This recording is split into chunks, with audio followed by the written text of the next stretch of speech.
Sejalan juga termasuk mendukung program digitalisasi Koperasi Merah Putih yang saat ini Kementerian Koperasi sedang lakukan. Itu ada kurang lebih 8.000 koperasi di desa-desa akan diaktifkan menggunakan.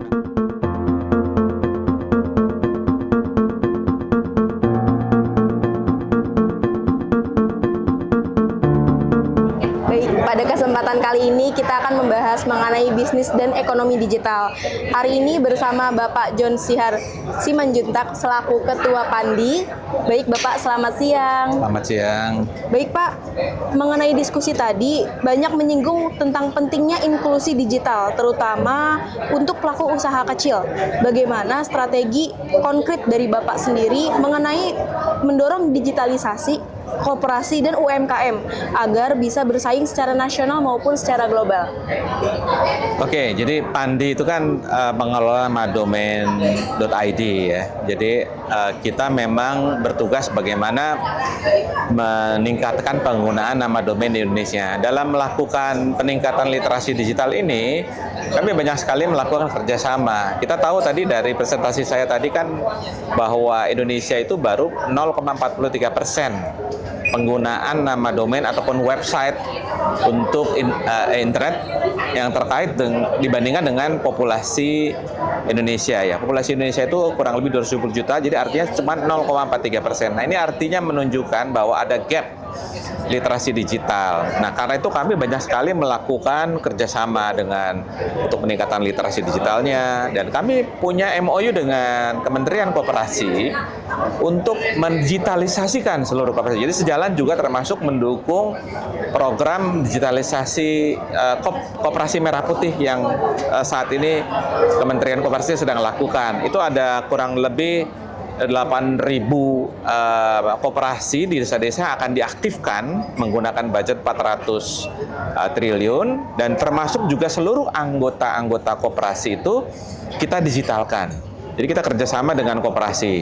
Kita juga kerjasama dengan Kadin ya. Dengan Kadin kita punya kerjasama juga untuk membuat anggota Kadin juga menggunakan domain.id. Nah, tentunya dalam konteks menggunakan tadi itu perlu dilakukan peningkatan kemampuan dari sisi penggunanya, baik itu UMKM maupun juga koperasi ya. Kita pernah ngadain acara misalnya di Jogja, itu pesertanya banyak sekali dengan Kadin. Semangatnya wah, ibu-ibu punya toko kecil, toko kue gitu ya. Mereka pengen masuk ke digital semuanya.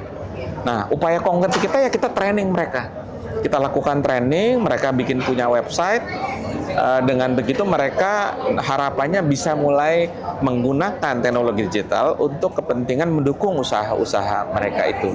Ini adalah langkah atau program konkret yang masih terus kita lakukan sekarang ini oleh Pandi. Ini adalah menurut saya perjalanannya masih panjang, termasuk juga kita mulai buat anggota pelajar-pelajar dan juga guru-guru yang memiliki banyak murid, kita training supaya mereka juga harapannya bisa mendorong mereka memiliki website dan seterusnya. Nah, ini nanti pada gilirannya mereka akan jadi pelaku-pelaku usaha yang akan siap untuk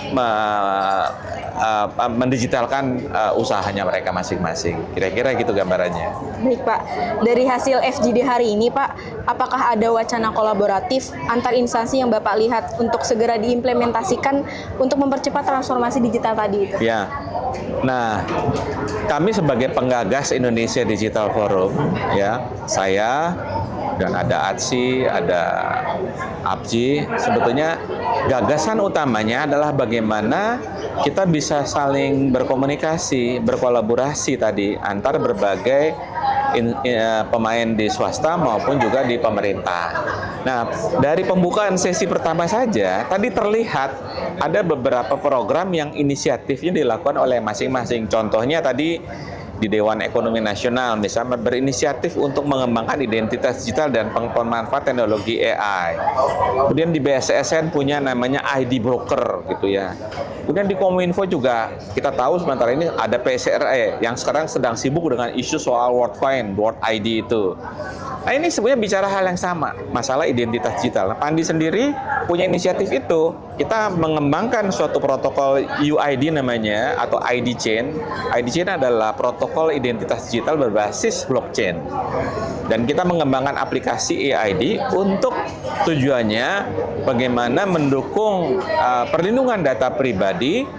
Aplikasi ini bisa dipergunakan, diterapkan dalam berbagai aplikasi buat transaksi bisnis, untuk single sign on, untuk macam-macam aplikasi semua bisa kita pergunakan. Jadi IDF inilah sebetulnya salah satu mungkin yang bisa kita pergunakan untuk kolaborasi tadi, bersinergi supaya gagasan-gagasan tadi bisa kita diskusikan sehingga kita punya suatu standar kesepakatan bersama, karena ini kan bicara untuk kemaslahatan masyarakat banyak ya. Jadi artinya perlu ada masyarakat itu bisa menggunakan suatu protokol atau standar yang sama sehingga tidak bingung nantinya. Dan tentunya pemerintah perlu menentukan nantinya, oh kita pakai standarnya begini, teknologinya begini, ayo ngobrol, berbagai inisiatif tadi kita gabungkan sehingga gagasan ini menjadi suatu gagasan yang lebih kaya dan